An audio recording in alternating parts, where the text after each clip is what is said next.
aqueles programas americanos de proteção à testemunha.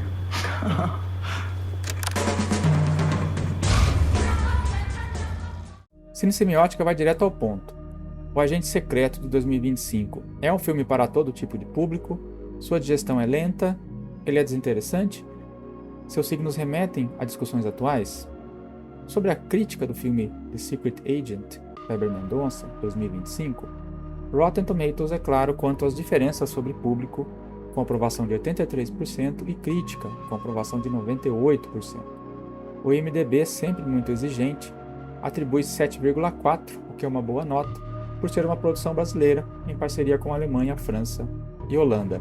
Pela complexidade da obra, sim, ela é tudo menos enfadonha.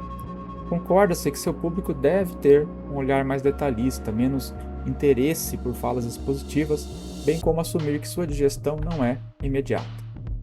Por uma certa reflexão interpretativa pós-sessão, entulhada na minha cabeça, claramente não é um filme desinteressante, mas diferente, não óbvio, mas esquisito. Enfim, seria um mix de drama, thriller folclórico, policial, ou mesmo um drama com um leve sabor cósmico.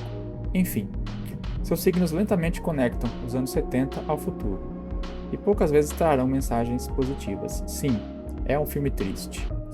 Na esfera técnica, o que diminui o efeito de lentos enquadramentos, plano aberto e close, está no mistério, no segredo, no implícito, que geram tensão e nos obrigam à atenção, mesmo com aquele tempero da novela brasileira, sem a verborragia, em cenas desinteressadas de festa e descontração, o que alivia a tensão da espera.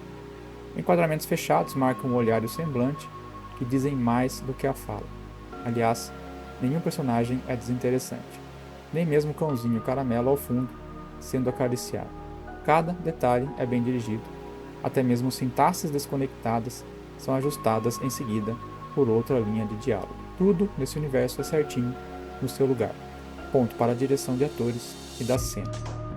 Pontos também para a direção de arte, a qual ambienta o Brasil no final dos anos de chumbo, 1977, sem que o coloque no centro do drama, mas no plano de fundo, com pessoas sendo desaparecidas e pouca tecnologia para registrar, procurar e encontrar esses entes desaparecidos, não somente pelo regime empresarial ditatorial, como também pelo sistema de investigação corrupto em sua base. A velha oposição dos signos comunismo versus capitalismo de Luiz, o que é bom para a trama. Por sua vez, o tema das fake news não é algo moderno.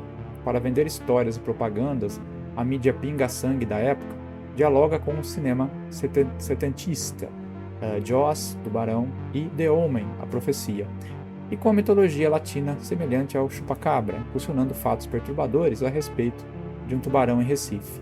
Para isso, surge a metonímia da perna, que dialoga com a criação do perna peluda, mito que mascara o sumiço de inimigos políticos.